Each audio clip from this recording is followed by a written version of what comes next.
You realize this world is riddled with transmigrators. Transmigrators, reborn souls, and conquest players take turns hijacking your body. They grovel like dogs. All for one glance, one scrap of pity from the so-called female leads. They used your status as heir to a top financial dynasty to do every stupid thing imaginable. You shake your head and sigh. They really don't know who holds the cards. Why stoop to simping? Stand above them and tame them. Watching another transmigrator get erased, you say with arrogant ease, "Care to bet? Send me back. Within 3 months I can make every target fall." Arrogant little insect. You sneer. Yet your 10 hand-picked saviors never even touched their sleeves. After a brief lag, the system agrees. 48 hours. If phase 1 fails, you'll end up 10 times worse than they did. Deal. After a flash of white, you open your eyes on a king-size bed. You step to the mirror. The young man in it is deathly pale. Your wrist still bears scars from a past transmigrator who cut it for those young ladies. How disgusting. Those people treated your body like this. Young Mr. Hayes, your father wants you to. Before the butler can finish, a glass jar full of paper cranes shatters by his ear. Another transmigrator folded them one by one to please those people. Of course, he never sent them. You head for the spiral stairs, glass crunching underfoot.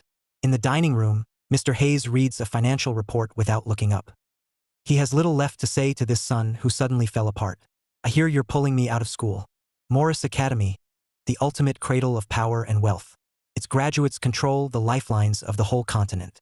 Dropping out means the Hayes family has cut you off for good. Dead last in Class C. It's a board decision. Please get me one last chance. Next month's exam, I'll take my old place back."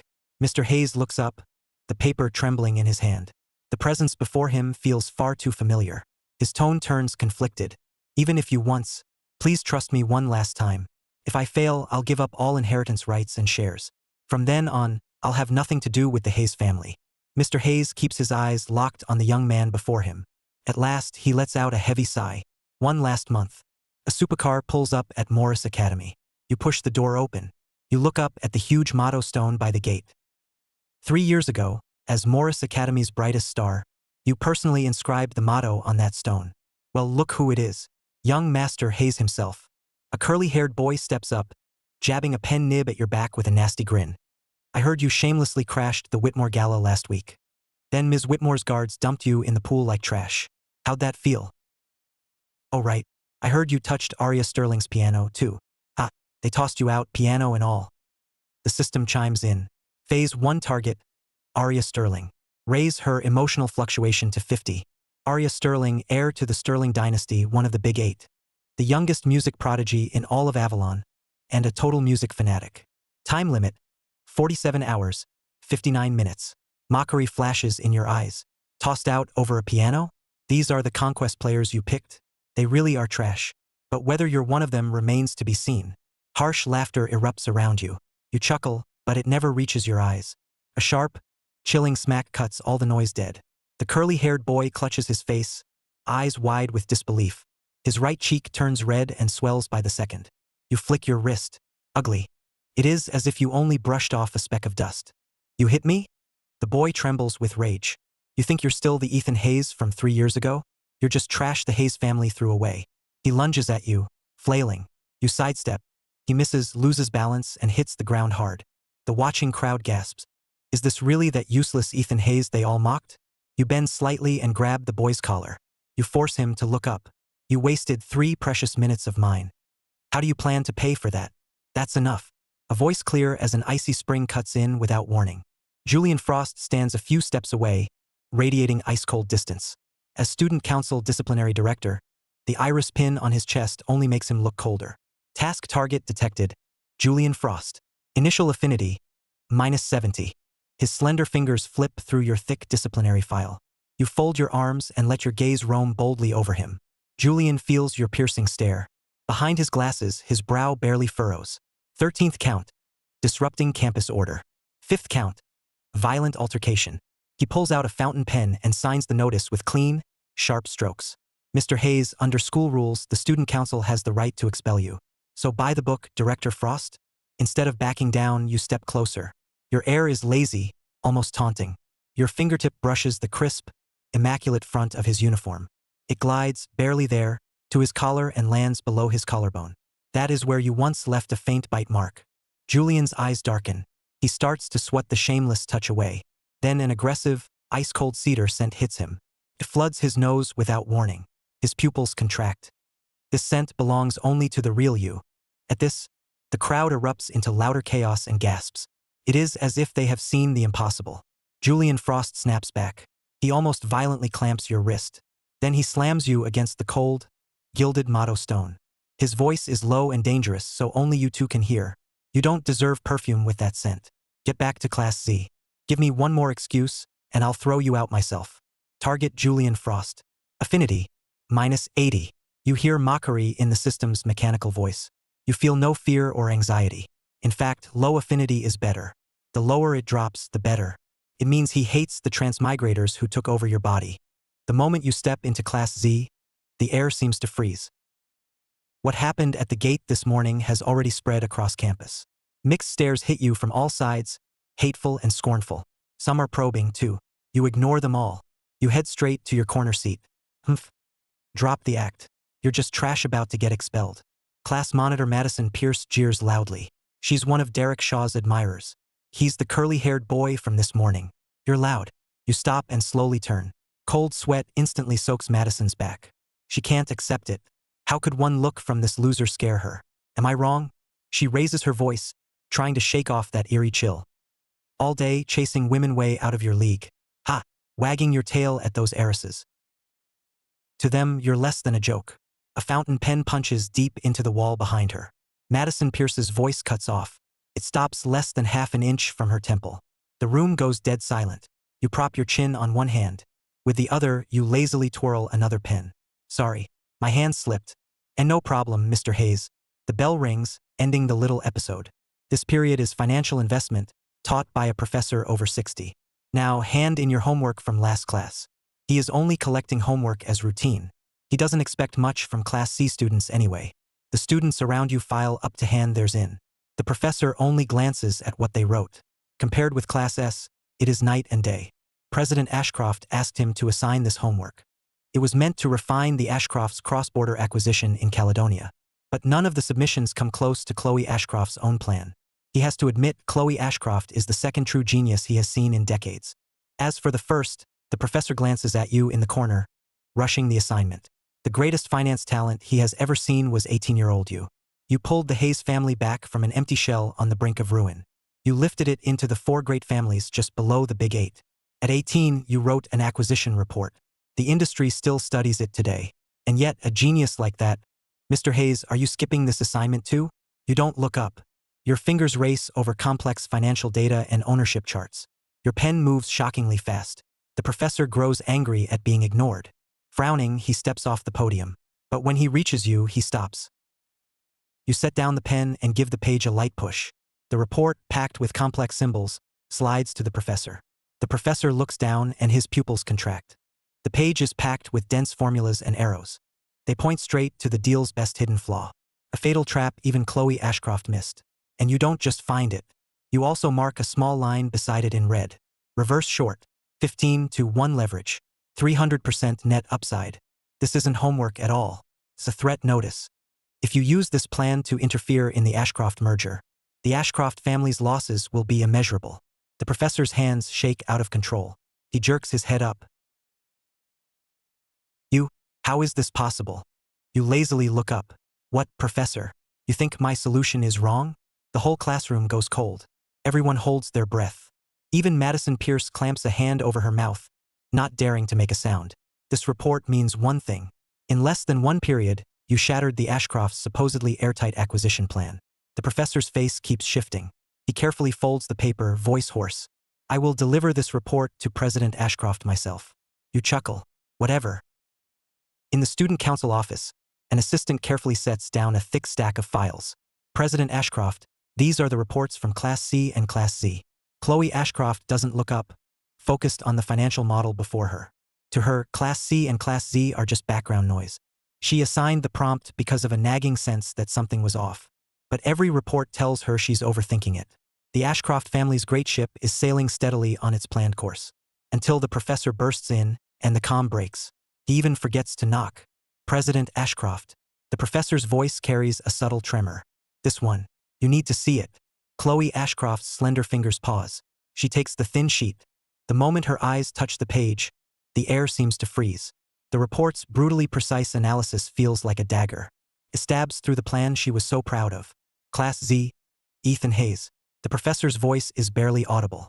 Chloe Ashcroft freezes for a second. Of course, she knows that name.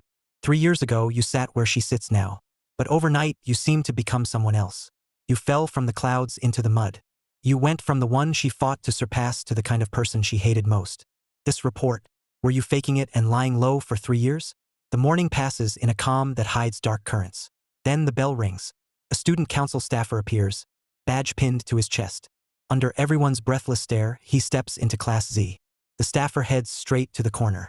Mr. Hayes, President Ashcroft asks you to come to her office. You give him a flat glance. Tell Chloe Ashcroft if she wants to see me, she can come herself. Have the president come in person. Class Z falls dead silent. At dusk, you head for the gate. A low-key, hard-edged black sedan waits there. Inside, Mr. Bennett, the Hayes family's chief butler, respectfully offers a white towel.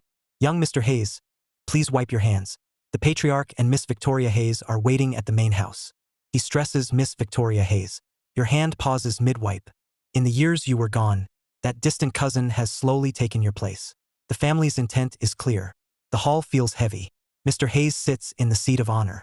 Family board members sit on both sides, their eyes probing and doubtful. But the one who draws every eye stands beside Mr. Hayes. Victoria Hayes. Her gaze rests calmly on you as you walk in. You're back. Mr. Hayes breaks the silence first. Your lips curl as you calmly scan the room. Quite the setup. Waiting for me? A faint, heavy helplessness shows in Mr. Hayes's eyes. The board has decided. Starting today, Victoria Hayes will temporarily take over all your family rights and duties. As head of the family, personal feelings must yield to the family's interests. Your 3 years of disgrace have cost him too much leverage. Mr. Hayes's voice turns final. You have 1 month. If you can't make the top 3 in Morris Academy's monthly exam, Victoria will officially take over everything. Victoria chooses that moment to speak. Reports of your recent repeated disruptions have reached the board. The month your father fought for depends on you staying in line. The hall goes dead silent. The directors trade looks. Mr. Hayes says nothing. You suddenly laugh softly, your tone openly mocking and contemptuous. Temporary? I don't like people touching what's mine. Your gaze, sharp as a blade, drives straight into Victoria's inscrutable eyes. If you dare touch even a sliver of it this month, or play games behind my back, I'll kill you myself. An icy killing intent sweeps through the hall like a cold front. My duty is to protect the Hayes family's interests. That's all. Day 1 mission. Time limit, 23 hours, 55 minutes. A small penalty for neglecting the mission. A faint but undeniable electric current shoots through your body. It's a warning from a higher dimension, the price of neglecting the mission. You scoff, understanding flashing in your eyes. Losing patience? Looks like higher dimensional beings have weaknesses too. You ignore the discomfort and calmly enter Morris Academy's grand gates. Mr. Hayes. A crisp, snow-cold voice sounds behind you. The bustle around you instantly dies. You pause, then slowly turn. Chloe Ashcroft walks toward you through a crowd that parts on its own. On her, the Academy's pure white uniform looks like royal attire. Every gesture carries the pressure and poise of old nobility. You sneer inwardly. The system does have a sharp eye. President Ashcroft, what an honor. You raise a brow and meet her fathomless smoky violet eyes. What could be so important that you came yourself? Chloe's lips curve into a perfect, cold smile. Mr. Hayes, I'm very interested in your financial report from yesterday. Would you join me in the student council office for a talk? You return the same perfect fake smile. How could I refuse? Countless mixed stares wash over you. You follow Chloe into the student council tower, the heart of campus power. Its luxury and pressure are just as they were when you ran it 3 years ago. Yet a strange chill hangs faintly in the air. Mr. Hayes, I don't like wasting time beating around the bush. You know exactly how much that report matters. It could affect the Ashcroft's core project years in the making. Chloe stands before a huge floor-to-ceiling window, backlit by morning light. She turns. I need you to keep that report completely confidential. Make sure the Ashcroft project moves forward smoothly. She pauses. I can agree to one condition. It's a trade and proof she believes she still has control. President Ashcroft's promise sounds awfully expensive. Can it match the massive, must-win plan the Ashcrofts poured everything into? Chloe's brow barely creases. He's going to ask for the moon. She sneers inwardly, weighing the price you might name. She also maps out the extreme measures she'll use if needed. But then you change tack. A dangerous, heart-stopping smile slowly curls on your lips. I can keep this secret for you. Chloe's eyes sharpen. What do you want? You lean in, your smile openly bloodthirsty and predatory. Let's bet on who ranks first in next month's exam. You savor the tiny ripple in Chloe's eyes. Then you throw out a heavier stake. The stakes? If you lose, the student council presidency is mine. And you become my partner. Uncontrollable disgust and deep scorn surge up. They crawl over Chloe's heart like poison vines. So after all that, this is what he wants. His so-called comeback, talent, and threats. In the end, it's still about this body. And that filthy fantasy. Target Chloe Ashcroft. Affinity, -50. Your smile doesn't change at all. Your gaze is like that of the pickiest buyer. It looks at her as nothing but merchandise. Openly and unhurriedly, you look Chloe over from head to toe again. Chloe clearly feels you doing it. It isn't affection. It isn't obsession. It's objectification, pure and cold. Treats her as a stake, as a trophy. The office is terrifyingly silent. Only too silent. Warring gazes collide in the air. Invisible sparks fly. After a long silence, Chloe finally speaks, icy to the bone. Fine. She agrees. But not because she'd sell herself for gain. Her yes comes from bone-deep confidence that crushes all. You can't win. Even if your talent suddenly woke up, the gulf from these 3 years can't be crossed in 2 weeks. What you call the summit is just a mile marker to her. As for rumors that you lay low for 3 years, she doesn't care. In those 3 years, you didn't just ruin your name. You also torched the Hayes family's key path upward. Paying that price just to lie low? Absurd. And if you lose? Chloe's voice is a cold verdict. Her smoky violet eyes lock on like a hawk on prey. You smile faintly, as if you already saw the ending. Carries a no-turning-back resolve. I'll act like that report never existed. I won't touch the Ashcroft merger at all. And I'll leave Morris Academy for good. I'll never step into the Big 8 succession race again. No. Chloe's shadow falls over you completely. I want you kneeling under the motto stone in Morris Academy's Central Plaza. In front of the whole school. And admit how stupid and vile you've been for 3 years. And your disgusting obsession with me. Then leave Morris and Avalon forever. And never set foot here again. There isn't a trace of fear in your eyes. Your pale cheeks flush sickly red with pure excitement. An invisible contract is struck between you two. On the table, supreme power. A family's future, personal freedom. And a cold, humiliating trophy. You seem excited. By my analysis, you're not sure you can beat her. That's what makes it fun. Isn't it? I hate boring bets. 15 hours, 43 minutes. A sharper pain comes with the system's voice. You glance at the classroom clock. 30 minutes until dismissal. Miss the campus window, and getting into the Sterling estate won't be easy. Morris Academy's East Wing domed concert hall. Arya Sterling, the hardest target to read. A pure artist who gave her whole soul to music. I told you, you don't belong here. Every word is soaked in exhaustion and dismissal. You ignore it. Your gaze moves over the piano lid to the yellowed pages scattered on it. The notes are so heavily marked up they're almost unrecognizable. Correction marks, crossouts, angry strokes and scratches crowd together in chaos. Like a warped soul thrashing in a swamp of despair. Measure 47. You resolve a major seventh into a minor's dominant seventh. You changed it 17 times using augmented sixths and diminished sevenths. You even tried a whole tone scale, but you're still not happy. Tell me what you're trying to say. Your hand lightly touches her shoulder. Your voice as spellbinding as a siren's. Target Arya Sterling.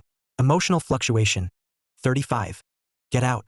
Arya forces the words through her teeth, trembling on the edge.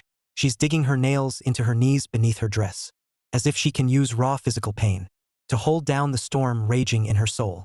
You don't back off. You step closer. Your fingertip slowly traces her cold, tense arm. Music doesn't lie. Arya, let me guess what's running through that melody. Fear. Your voice hits like a hammer. Rage. Your fingertip presses harder. Disgust down to the bone. You say the last 3 words right against her cold ear. Arya's body starts shaking violently. She tries to yank her hand back, but you pin her wrist at the pulse. No, that's not it. Her hoarse denial breaks apart, sounding more like a desperate wail. You hate this piano. You hate these damn notes. You hate the brilliant music genius everyone sees. Arya, your gaze pierces her trembling back and shoulders. It's as if you see the little girl curled in the dark of her soul. Your voice turns suddenly clear, with a final kind of cruelty. Your mother, the once-in-a-century piano genius. Because of her, you found music. Because of her, you were crowned a prodigy. And because of her, you hate every chain and shadow the piano brought. So you'll never finish it. Your eyes return to the ruined sheets scattered across the expensive piano. Your voice turns mocking. This requiem for her mother's ghost. Target Arya Sterling. Emotional fluctuation peak. 85. Mission complete. Arya's anguished cry overlaps with the cold mechanical voice. So pain counts as emotional fluctuation too. No, it was all she had left to comfort her late mother, and her last attempt to save herself. Rip. Those ruined sheets carry all of Arya's love, hate, and struggle.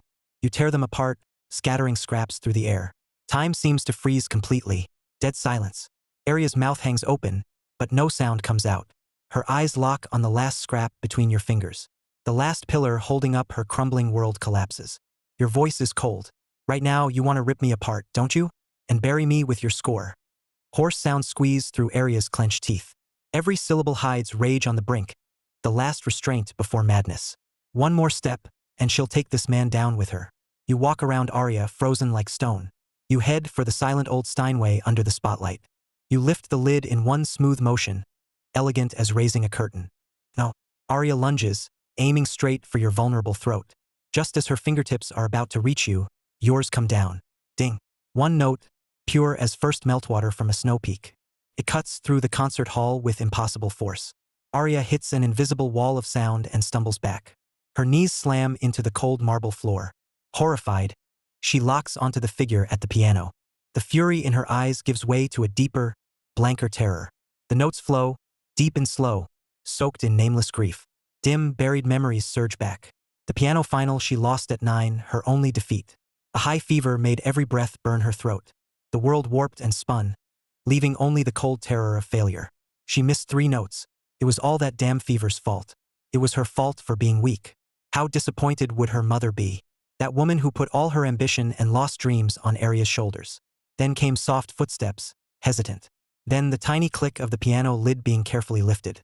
Then this melody, like a clumsy but tender hand. It tried to soothe her fear and pain. Fever blurred her mind. She wasn't even sure who was playing. She only remembered the shelter that melody gave her. Later, she tried countless times to catch its shape on the keys, but she never could. Yet now it flows so clearly from your fingertips. Across long, cold years, it pierces straight through her heart. Your voice is a cold verdict. Your mother wrote this melody before that bet. For as long as she could remember, her mother was the continent's brightest star. Until Arya turned 7. Her mother lost a high-stakes bet and had to leave the arts forever. After that, she grew cold and mad. She turned every ambition and unfinished dream into heavy chains. She laid them on Arya's young shoulders, day after day, year after year. The keys became torture. Her gift became a curse. Arya became a tool for her ambition. But she once loved the real Arya, the girl who failed, got sick and felt afraid. Not just a cold vessel for talent. Arya's hot tears burst free, falling in heavy drops. Target Arya Sterling. Emotional fluctuation peak. 97. The last note lingers under the dome, then fades into silence. You rise and head for the heavy carved wooden door. Behind you, Arya's hoarse voice sounds like it is walking over bone thorns. You don't look back. Your flat tone carries an undeniable command. I hope you'll let me hear your real requiem. Mission well done. Thanks for the praise. But there is little humor in your eyes. Being held by the throat really pisses me off. As a reward, you may ask me for one favor. Say, help you cheat on the monthly exam. The mechanical voice stays flat, but the mockery between the words cuts straight into your senses. Thanks, but no. Cold confidence sits deep in your eyes. But I do need one thing. Erase the scar on my wrist. Rare medicine has already faded the scar. It looks like a lifelike thorn tattoo. It's an eyesore. I'll erase every mark those clowns left on me. I hope you won't regret this choice. Warmth spreads from your wrist. The thorn tattoo slowly fades. Thanks. In the student council office, Chloe Ashcroft sits behind a large desk. Her fingers tap the mirror-smooth surface without thought. The soft, steady tapping gives away that she is not as calm as she looks. Pull up Ethan Hayes' disciplinary record for me. Julian Frost stands a short distance from the desk. The hand setting down the file pauses almost imperceptibly. His disciplinary record? Julian's voice carries a faint chill and scrutiny. You know his glorious record from the past 3 years better than anyone. Since when are you so interested in him? Chloe catches the displeasure in Julian's tone toward the order itself. Compared to that, I'd rather ask when you started reacting so strongly to anything about him. I'm just curious. A Class Z loser about to be expelled. What value could he possibly have? That makes you waste time on those useless trash files? Chloe meets Julian's cold, assessing gaze. Dark currents churn deep in her smoky violet eyes. Maybe because he feels different. Different. Even Chloe Ashcroft, always calm, says you've changed. Julian's gaze returns to Chloe's flawless face, trying to read more from the tiny shifts there, but finding nothing. The Hayes family's red supercar sits in the center of the manor courtyard. You lean on the door, rubbing the wrist now cleared of old shame. Before the huge second-floor study window, a tall, slender figure stands still like a cold, lonely silhouette. Victoria Hayes keeps her eyes locked on the figure in the courtyard. You look up. Through the heavy dusk, your eyes meet. You lazily raise your right hand, index and middle fingers together. You fire an invisible bullet at the figure behind the second-floor window. The move is arrogant beyond belief. Then you stop looking at the window. You turn and head straight for the main house doors. Almost the moment you step through the door, heels sound on the spiral stairs. Victoria is slowly coming down. It has been 4 hours and 28 minutes since Morris Academy let out. She lifts her left wrist slightly and checks her watch. From the academy to here at normal driving speed, even with routine traffic, the margin should be under 15 minutes. You should have arrived 3.5 hours ago at the latest. Where were you? You tilt your head. The mocking curve of your lips deepens. Your gaze boldly sweeps over Victoria's tense jaw and tight lips. Since when? Since when do I report every move to a temporary stand-in like you, Victoria? It's my duty. The 4 words land hard. Like keeping you from doing something stupid over some worthless personal drama. Personal drama. Something stupid. You echo Victoria's words. True. For the filthy things those idiots did. That's almost gentle. You don't stop. As you pass Victoria, you give her one icy glance. Relax. Your voice holds no emotion. I just went to the cemetery to visit an old friend. In the moment you brush past, a tiny ripple crosses deep in Victoria's amber eyes. An old friend? An old friend. In the study, your eyes turn unusually serious. You made a bet with Chloe today, and the next exam is in 2 weeks. You reviewed her last 3 years of grades. Nearly perfect in every subject. Math, physics, chemistry, biology.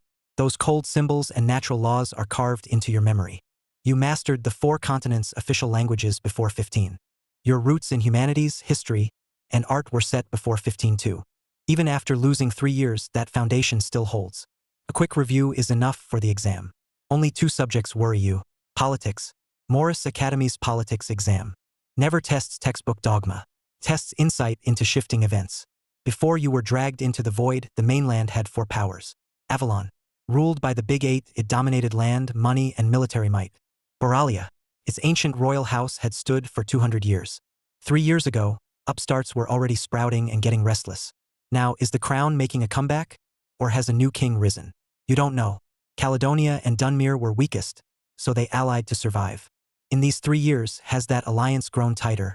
Or have Avalon's or Borealia's upstarts already split and infiltrated it? Missing that key intel is like walking blindfolded along a cliff. Financial investment is just as deadly. 3 years can topple giants and crown nobodies. Which firms rose while you were gone, becoming pillars or hidden risks? Which old dynasties are rotting inside, close to collapse? 2 weeks. In just 14 days, you need to catch up on 3 years of political and financial upheaval. Time is your most precious asset now. You skip the morning music appreciation class. Instead, you gather recent records in the Hayes study. For you, not a second can be wasted. You have just stepped through the heavy carved arch into the central courtyard. When someone steps into your path with perfect timing. A staffer from the disciplinary department. The silver badge on the staffer's chest glints coldly in the sun. A thin sheet is pinched in one hand, the face stiff with procedure. But a faint tension hides deep in the eyes. Mr. Hayes, your absences have reached the 50-period limit. This expulsion notice was signed by Director Frost. Please accept it. The air seems to freeze. Expulsion? You repeat softly, the final word rising. That smile shatters the staffer's forced calm. Their ears flush red, and they dodge your gaze. Director Frost wants you in the office now to finish the paperwork. You lightly take the thin sheet, your smile deepening. Expulsion. Julian Frost, so this is your opening move. Interesting. Your petty loophole tricks end here. Show me how you'll please prey that hates you to the bone. Phase 2 begins. Raise target Julian Frost's affinity to 30. Time limit. 72 hours. At the disciplinary director's office, the staffer stops and knocks. Come in. Julian Frost sits behind a wide desk. He is still in that spotless white uniform. The iris badge of the disciplinary department gleams coldly on his chest. His expression doesn't change when he sees you, still rigidly businesslike. You'd never know his affinity is -80. Mr. Hayes, sit. You need to confirm and sign the paperwork. You don't sit right away. Instead, you place the expulsion notice on the polished desk and slide it to him, staring through the comm at the current beneath. Director Frost, your voice gives nothing away. This gift is a bit sudden. Julian's gaze drops to the notice. Academy rules. 50 absences trigger automatic expulsion. He is perfectly calm, as if stating a fact. I only enforce the rules, Mr. Hayes. Sign it. I'll seal the records and handle your exit myself. He gestures to the blank spot at the lower right. Rules are just chains for insects with no say. A mocking curve touches your lips. You pick up the coffee steaming by his left hand. The move feels almost deliberately intimate. You take a small sip of the dark liquid. Malachi beans. You suddenly speak, still gentle, with exactly 1 milliliter of maple syrup. Your lips curve cold to the bone. Didn't you say you hated this flavor most? How do you know that? Julian's calm mask cracks in an instant. His hand snaps around your wrist like a vice. For the first time, that quiet, austere face twists with violent emotion. Anger, fear, and more lash together in his eyes. And deep in that chaotic whirlpool is a feeling he is forcing down, hotter and fiercer than all the rest. What the hell are you? Let go. At some point, the heavy office door has been pushed open. Chloe's gaze sweeps over the trashed floor. Then Julian's twisted face, and the hand clamped around your wrist. At last, it settles on Julian's face. A cold warning churns in her fathomless smoky violet eyes. You? Julian whips his head around, brow locked tight. But his grip on your wrist tightens on instinct. What are you doing here? Chloe doesn't answer. She just steps in. Her calm gaze lands on Julian's hand. Don't expel him yet. Julian's pupils contract. He draws a breath, eyes sharp as knives. You're interfering with disciplinary for him? Chloe's lips curve into a faint, cold smile. Sorry, I have to. Chloe's voice allows no argument. Two crisp, unhurried knocks cut through the tense silence. Well, this is lively. Arya Sterling stands by the door, poised and relaxed, as if just passing by. Arya Sterling. Julian's frown deepens. His voice carries deep annoyance and a trace of wariness. What brings you to disciplinary again? Right now, he's a cornered beast. The slightest stir makes him worse. Arya's gaze finally lands on Julian's hand, still locked on your wrist. Her lips curve into a gentle, almost innocent smile. Came to ask you for someone. Looks like, Director Frost, your voice drips with knowing mockery. I really am not an insect your rules can bind so easily. The moment you finish, Julian feels a precise, irresistible force. His grip loses strength, and his fingers spring open. You casually shake out your wrist, as if brushing off dust. Thanks, both of you. Your voice sounds in control, almost condescending. With that, you look at no one and vanish through the door, leaving a wrecked office and 3 people with 3 different agendas. I need an explanation. Julian wearily rubs his furrowed brow. A subtle, complex light flickers deep in Chloe's eyes. Her lips press thin. You'll know everything in 2 weeks. Sorry. This concerns an Ashcroft core secret. I can't explain it yet. The Ashcrofts. Julian seems to weigh the name in his mouth. His gaze turns to Arya, leaning against the doorframe. She seems detached, yet everywhere at once. His eyes turn blade sharp. And you, Arya? Don't tell me. He's tied up in some dirty Sterling secret too. No. Arya still wears that gentle, nearly perfect mask.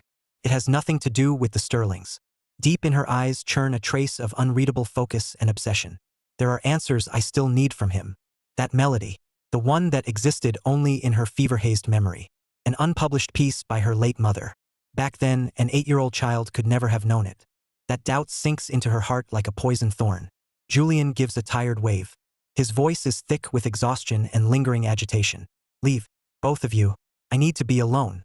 Before leaving, Chloe and Arya give Julian a long look. That look is hard to read. Julian slumps into the wide leather chair, pain in his eyes. Malachi beans with 1 milliliter of maple syrup. Even though he hates that sour, bitter taste to the bone, he still made it a habit, because it used to be Ethan's favorite flavor. Is he back? Or are those disgusting fools who took his body trying to get to Julian, digging through their past and even copying Ethan's habits, just to set another trap? Target Julian Frost. Affinity is fluctuating violently between -80 and -87. You don't seem surprised. The system's voice carries a trace of curiosity. Why would I be? Well done. For once, The system's voice carries a cold note almost like praise. In just 2 days, you got Chloe Ashcroft and Arya Sterling, 2 targets to speak for you and bend the rules. Your knack for pleasing prey is beyond what I expected. When you appear at the classroom door, the noisy room goes silent like someone hit mute. Countless eyes, curious, probing, afraid, lock onto you. You ignore them and head straight to your window seat. A pure white invitation lies quietly on your desk. Mr. Ethan Hayes is cordially invited to Miles Blackwell's birthday dinner. Time: June 5th, 7 p.m. Location: Blackwell Manor. Miles Blackwell's birthday party. The Blackwell heir, Student Council Club's director. A Big 8 heir known for working every room. Over the past 3 years, the Transmigrators never seemed to have real ties with the Blackwell heir. Worth noting, in public, the Blackwells and the Hayeses keep the perfect distance. No overlap, no conflict. Is this sudden invitation an olive branch after sensing a shift, or a carefully laid trap waiting for you to step in? Either way, this game is getting more interesting. College Division, Year 2, Class S. Miles, are you insane? You actually invited Ethan Hayes? Quinn's voice is sharp with disdain. Aren't you afraid he'll chase Scarlett Whitmore and her crew around your party and turn the whole place into a total mess? Miles Blackwell stops what he's doing. Quinn, don't say that. The rumors about him these past 2 days feel different. Maybe we can be friends. After all, he's a Big 8 heir too. Quinn lets out a blunt scoff. I know you. You never pass up anyone who might be useful. But as far as I know, he's already been kicked out of the Hayes succession line. A new heir has already taken his place in the family. Miles Blackwell's smile doesn't change at all, but his voice carries absolute certainty. Quinn, it's just an invitation. We need to see for ourselves before judging. Let's wait and see. In Morris Academy's library, your fingertips brush over yellowed pages. Cold numbers and decision logic map the hidden currents of power. Many unique top-secret files and political reports are never kept digitally. They sleep quietly here. You focus on several reports from the past 3 years. They are internal assessments on key energy policy shifts. You return the books to their shelves. You leave this silent place, thick with the dust of history, without a sound. But now, many students gather at the Morris Academy gates after school. Their focus is a sleek, limited edition silver supercar. Scarlett Whitmore rests one hand casually on the wheel. Her other hand is clutched by a green-haired boy, his face streaked with tears. Scarlett, what did I do wrong? I'll change. I'll change anything. Please don't break up with me. Let go. Scarlett can barely hide the impatience on her face. The icy tone makes the boy flinch, but then he clings tighter, like it's his last lifeline. Scarlett, yesterday you said guys like me were your favorite. Remember? There is no warmth in Scarlett's eyes, only pure annoyance, as if she's looking at a toy she's already tired of. I'm over it. She says it like it's only natural. You have 3 seconds. Let go. As if she's talking about the weather. The crowd murmurs, numb, like they all saw this coming. Among the student council's untouchable heiresses, Scarlett is known as the easiest to approach. If you're hot enough, she usually won't say no. But her interest barely lasts a week. The sad part is, some people always believe they'll be the one exception. In the end, they just become another joke. 2. The cold countdown tolls like a funeral bell. Fear and shame crush the boy. He suddenly lets go. He watches the cold car door shut without mercy. The silver supercar shoots off like an arrow, turning into a dazzling streak. The crowd lets out a few vague sighs and slowly disperses. You stand in the shadow of a nearby column, arms folded. For 3 years, they used your body. They once made you just like that boy, the joke at the center of the crowd. Under Scarlett's icy stare, you crumbled and lost every scrap of dignity. You calmly look away, as if brushing off a speck of dust. Past shame leaves no ripple in your eyes. Only a settled cold remains, sharper than ever. Over the next 2 days, you vanish from Morris Academy. You lock yourself in a private study. The desk is buried under old books and archives. Complex data streams roll across the screen beside you. Your absence becomes perfect fuel for campus gossip. The expulsion uproar somehow dies down in a bizarre way. Disciplinary even tacitly accepts your special treatment. That alone is the biggest anomaly. Theories run wild. The main one is full of salacious fantasy. Some swear they saw intimacy between you and Director Frost. They think your privilege came from some shady private deal. The nastier version says the Hayes family finally had enough. They exiled their disgraced son to some obscure branch house.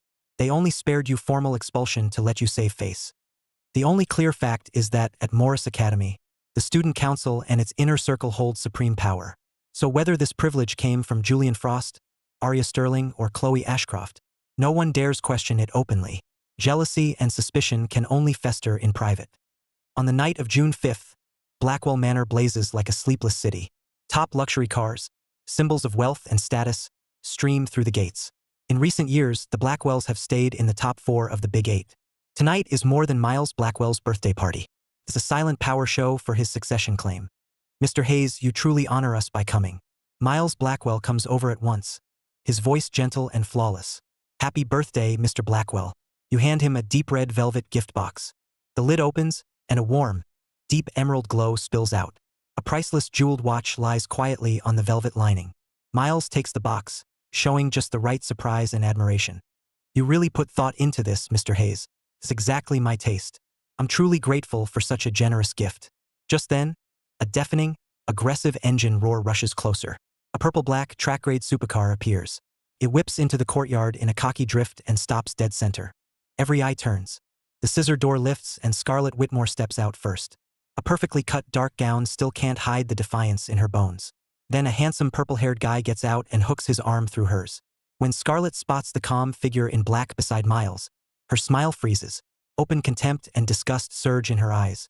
She keeps her new date on her arm and strides over like no one else exists. Her voice isn't loud, but everyone nearby hears it clearly. Miles Blackwell, your party standards are really slipping.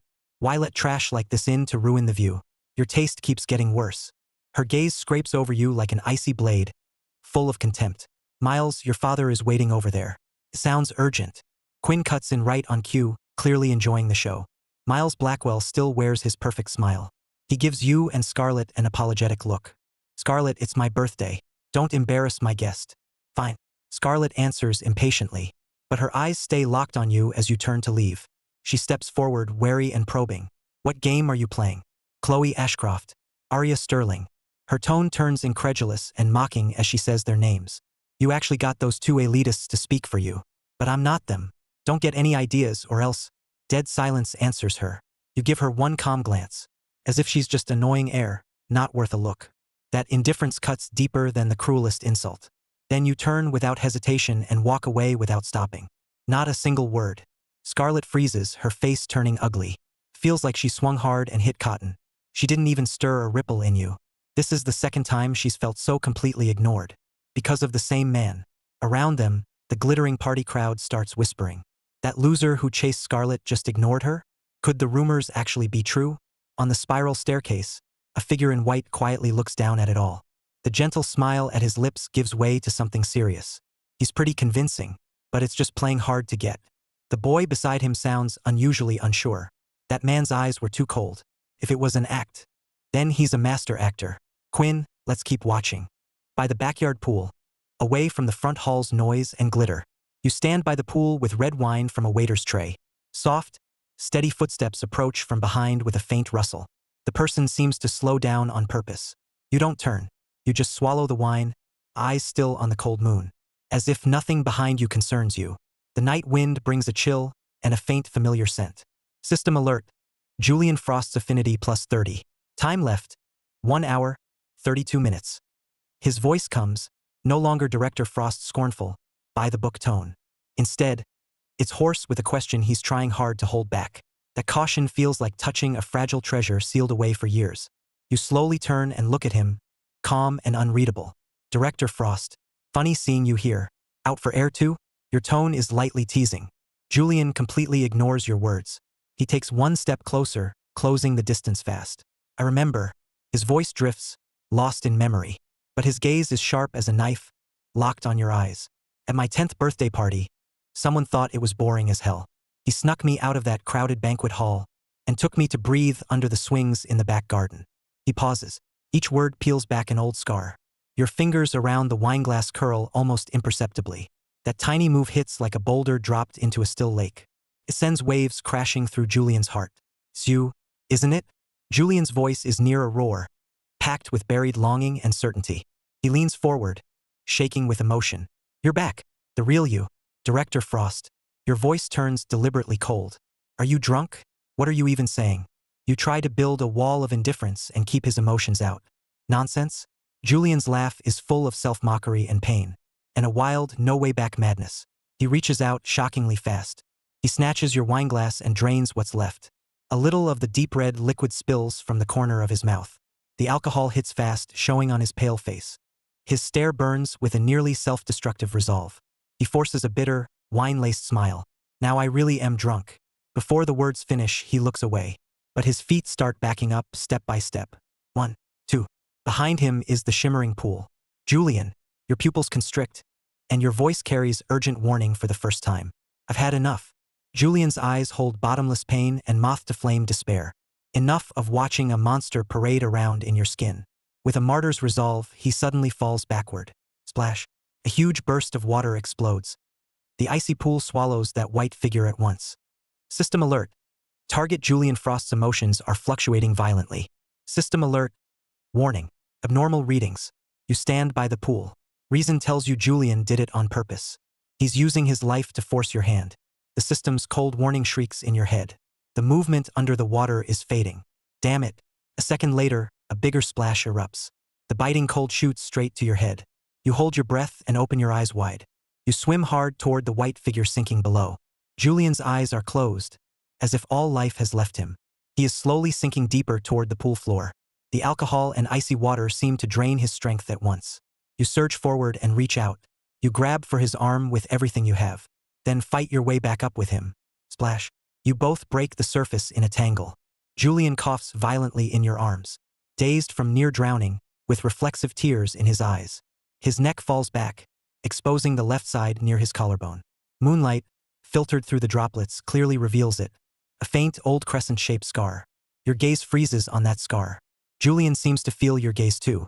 His voice is so weak the water almost drowns it out. I won the bet. You hold Julian's soaked body tight. That face, always wearing a gentle mask, is now paper pale and covered in water. Only those bloodshot eyes stay locked on you. They churn with joy at finding what was lost. And a humble plea that almost burns you. This is the second time you've saved him. Memories surge up. 10 years ago, the Frost Ballroom blazed with light. It was a birthday party held just for him. But with just one look from you, he ignored his father's warning stare without hesitation. He snuck you out of that boring hall. You hid in the quiet back garden. That brief escape came at a brutal price.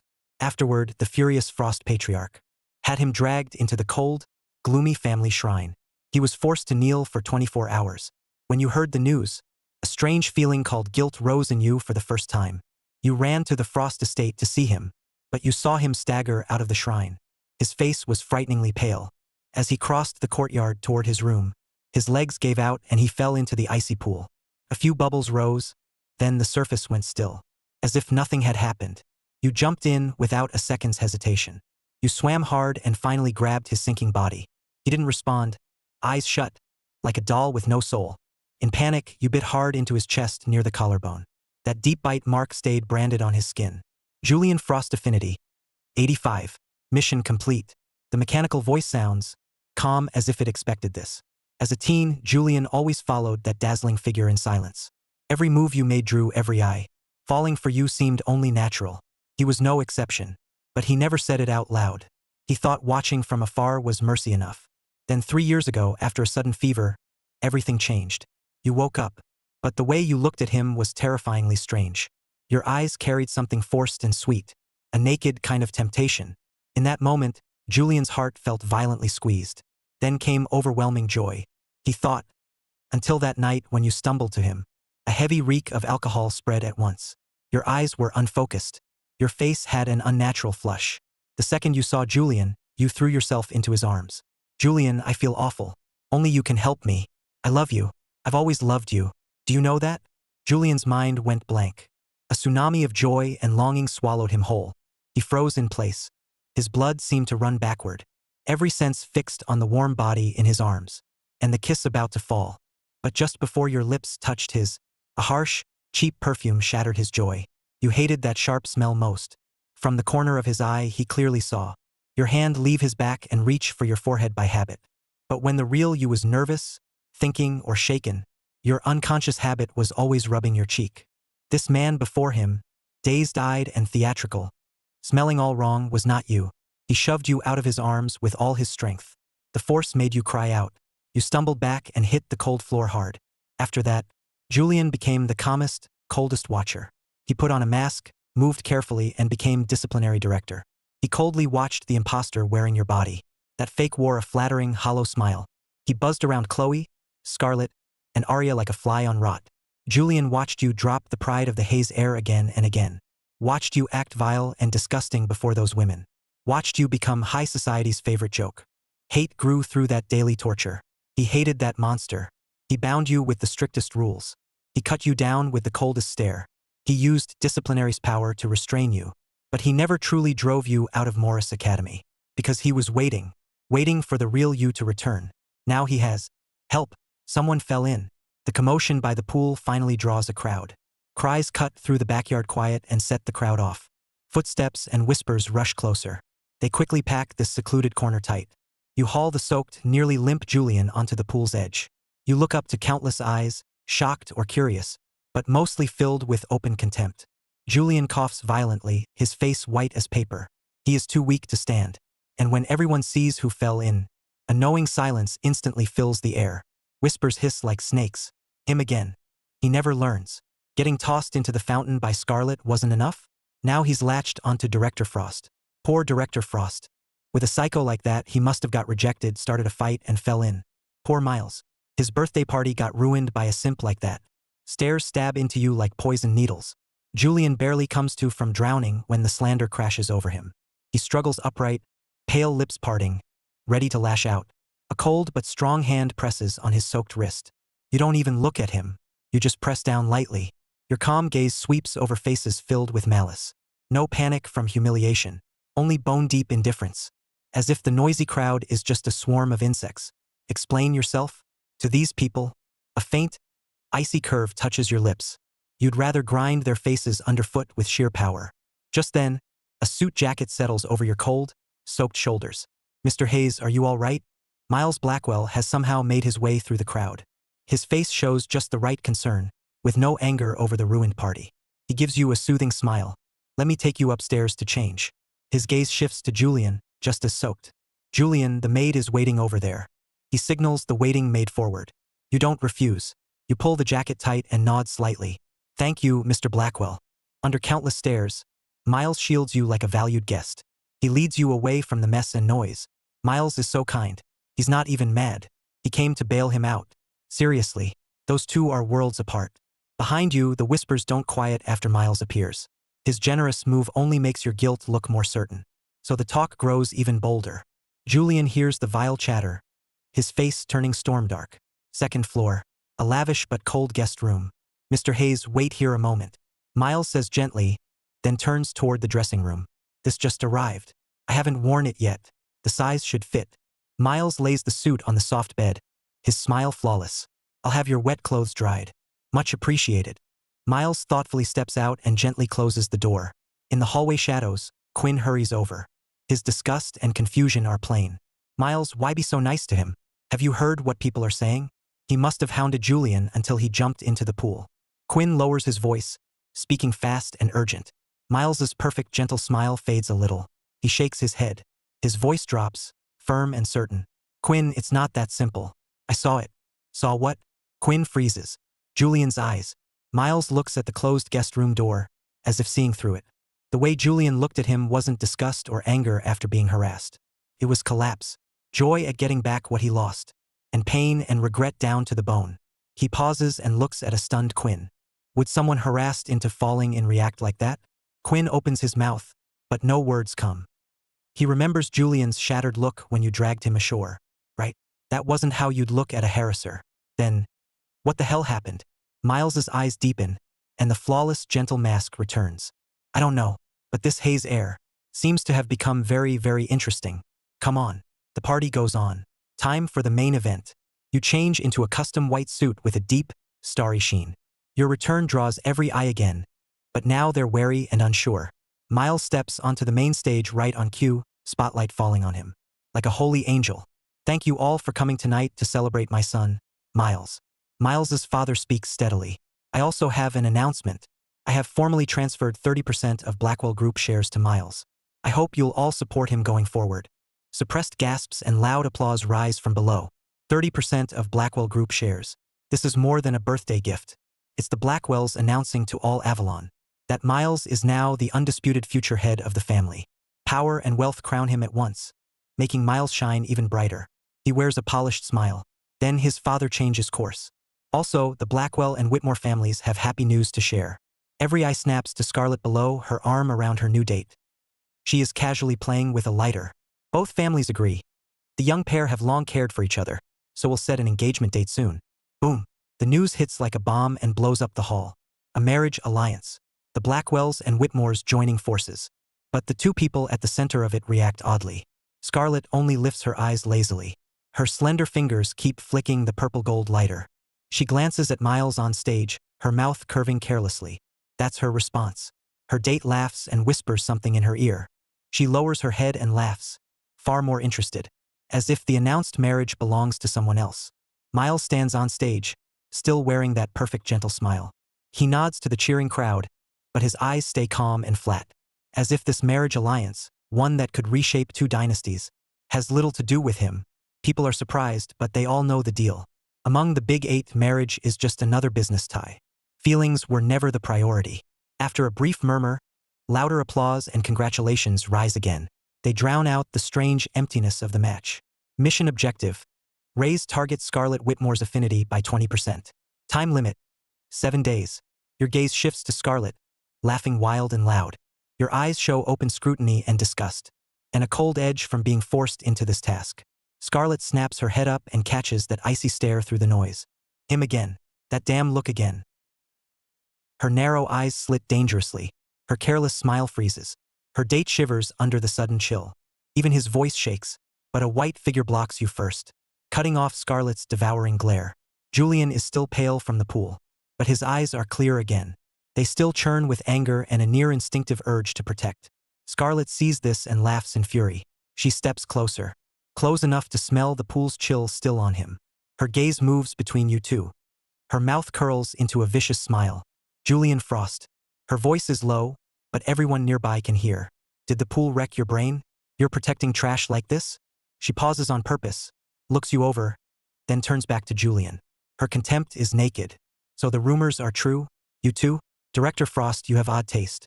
Picking up other people's trash? Or did you forget what he used to be? How he chased women like an animal in heat, begging for scraps. Every word tears open the wound in Julian's heart, the one that had barely scabbed over after confirming who you are. Rage boils in Julian's eyes, ready to erupt. Just before he loses control, a hand rests on his shoulder and gently moves him aside. You step up, almost face to face with Scarlett, and tilt your head. No anger, no shame, only scorn from above, as if you're looking at a rabid dog.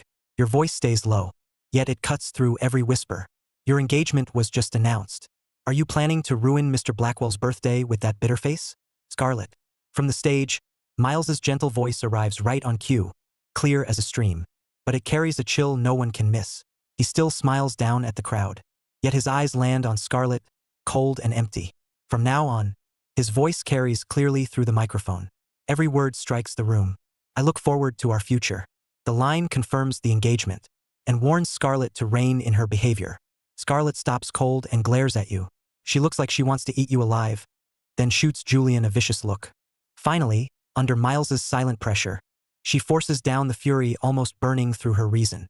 She whips around and strides toward the stage. She grabs Miles's offered hand roughly, her posture stiff. Only then does Julian's tense body ease a little.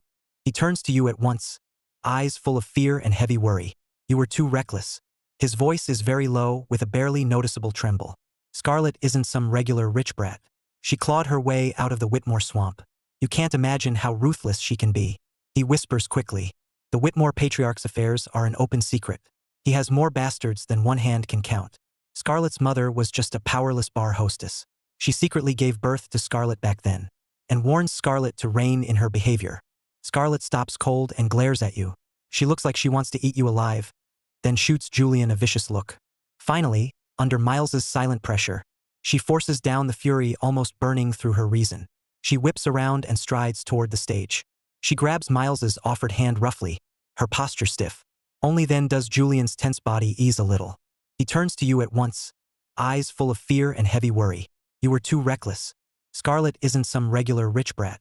She clawed her way out of the Whitmore swamp. You can't imagine how ruthless she can be. He whispers quickly. The Whitmore patriarch's affairs are an open secret. He has more bastards than one hand can count. Scarlett's mother was just a powerless bar hostess. She secretly gave birth to Scarlett back then.